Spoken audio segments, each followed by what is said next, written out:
Hey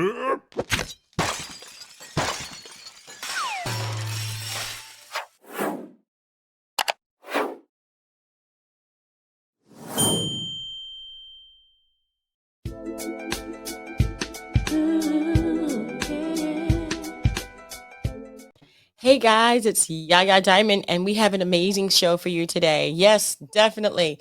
I absolutely, okay, I won't say it. I love authors. Mm, I couldn't hold it. I do. I love authors, and I love having them on my show because it shows that everyone has a book inside of them, whether it be like a fantasy, a biography, a memoir, a children's book, maybe even a book that just has notes that you just want to share with people, or some kind of anything, a journal, whatever. I mean, books are amazing, and they line my office. I mean, I'm telling you, I have all kinds of books. I even have books with lines on it where I can write. Okay, that is even a book. So if you have a book inside of you, get it out there. Just like my next guest, Zarina Get. Let me tell you something. She got her book out, and I just want to welcome her to the show. Welcome to the show. How you doing? I'm doing great. How are you, Yaya? I'm doing good. So you have Dr. Widow, and let me ask you: is this your only book?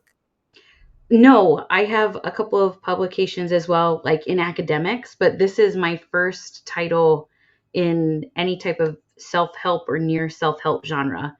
So Oh this will my be God. yeah. Wow. Okay, so I have to go back a little bit and I have to ask what led up to this?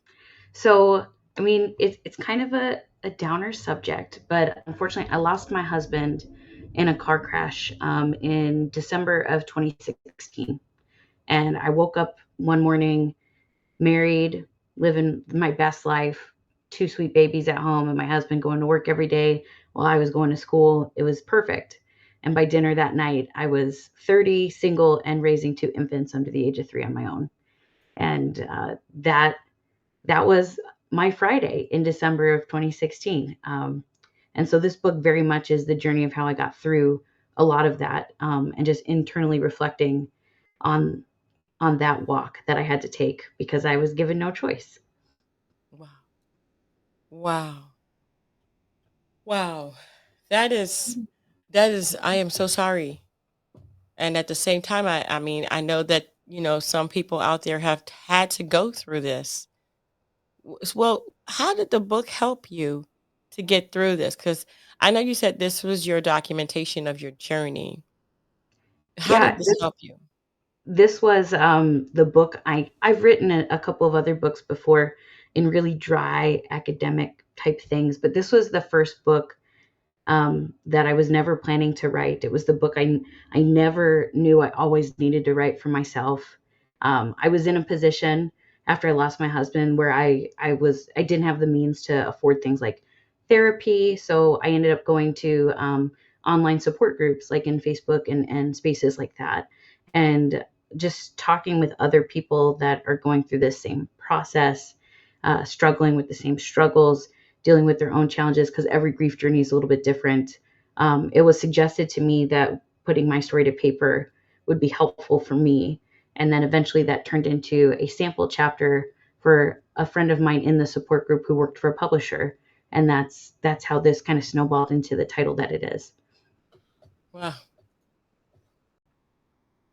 My goodness. My goodness. That's oh. Oh. So, how did you get through the book in writing the book? Was it in real time? So, like I said, it kind of snowballed. I told my story to my support group friends. One of them stepped forward and said, "I'd really like to have you send a sample chapter of this to my boss, who is a publisher." And I said, okay. She's like, can I have 10 pages? And so it took me a couple days to put 10 pages together, emailed it to her supervisor, and I got a call back right away. And they pretty much explained it. They were on board to support the whole title and launch it, but they wanted to launch it at the start of the year. So I had about 30 days to produce a manuscript that was about 150 pages long to turn this notion of this reflective diary, if you will, into a book. And and it took a lot of hard work, a lot of late nights, but I got it done. in the end, when you had completed this work, how I mean, did you have time to even grieve? So I feel like I wrote the book about 3 years after I'd lost my husband, and I Okay. feel like the first 3 years was just go go go. I was waking up, changing a diaper, feeding a kid, making a bottle, getting to. I still was finishing my PhD at the time, which is another big key part of this book.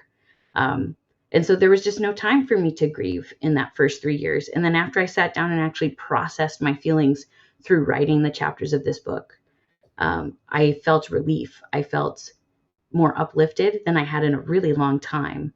And since publishing the book, I've been approached by many other widows, widowers in the community, just asking me to share my story in person or asking me to present at places. And there is absolute power in finding a community. And I never knew I would be part of this community of people who've lost partners and loved ones. But there is strength there. And yeah, it's been really powerful. And the book is structured in such a way that the chapters are kind of outlined as the stages of grief. So there's anger, there's denial, all of those things. And I felt every single one of those, sometimes more than once, and Mm, still do once in a while, to be honest. right, right. So now that you've gone through this and you're out on the outside, looking back, obviously you've had some great and perfect times. And happy to share those times with your husband. What is life like for you today, and what can we expect from you today? I'd like to think that my husband, at the bottom of his heart, wanted my kids and I to have a rich, full life and to move on. And one of the best parting gifts that he provided us, I think, was me understanding that right away, even after he had passed. My kids do all the things that every other kid should do. They have their sports and their activities and their friends and their social groups, and they do all of those things. And I like to think that I've honored the dreams that we had together, because I think every couple plans like the long term growing old together, and I'm living that still, and honoring that maybe in a different way now, but still remembering like we wanted a place that our kids could grow up. I have made that happen. We've wanted our kids to excel at whatever they wanted to do. We're raising them that way. And I say we, right? Because his spirit kind of lives on and his memory lives on with us very much. But life absolutely still continues to happen. And, I'm a firm believer of, making the most of each day. Today is a present. That's why they call it the present. And so, moving on from here, I don't know what's going to happen next. It's still very exciting. It's all a mystery, but we're not going to take it for granted. I can tell you that. Wow, I tell you, you are a very strong person. Very strong, very strong person. And you're right. I believe that if a person does go, they would want the best for you. They would want you to continue. So, what kind of advice do you give that person that may be going through this right now? The first thing I say to folks that I meet that have just lost somebody or is still grieving the loss of somebody is absolutely you're not alone, and acknowledge that it sucks. Death sucks. Um, but it's the one thing we know is going to happen. And if it's the worst thing that can happen, and it has happened and now you've survived it, what does that survival look like for you? Are you going to live life? Are you going to enjoy things? Are you going to appreciate the things that maybe you did take for granted before because this happened? Or is this going to be the thing that drags you down too? And I think at the end of the day, when people really sit and think about it, they don't want to be dragged down by this. They want to be able to feel love and love themselves and be loved and share love with the world. Um, and that's going to look different than maybe it did before, but it's still a great thing to strive for. Yeah, I agree with you. My gosh, my gosh. Well, Dr. Widow, where can people find that besides in our Amazon book club? Right now, the book is available on Amazon and on barnesandnoble.com. It's going through a little bit of a a facelift. We're getting some new cover art this year because it's been out for a while. So the cover may change in the next year, but it's definitely going to be available on those channels as well as local bookstores in the Southwest. Mhm. And hopefully beyond that too. We'll see. Well, I wish nothing but the best for you. You can definitely get that at amazon.com/shop/Yaya Diamond. Go to the book club. All of the books are there, but especially her book, Dr. Widow, is there. If you're going through something and you need companionship, you need someone that's been there, done that. I think this book is going to be really great for you. Thank you so much, author Zarina, for being here and for sharing your story. It's been an intimate moment, and I appreciate you. Well, I appreciate you too. Thank you so much for having me. Oh, anytime. And thank you guys so much for tuning in. Don't forget to dare to be different. And until next time, guys, bye.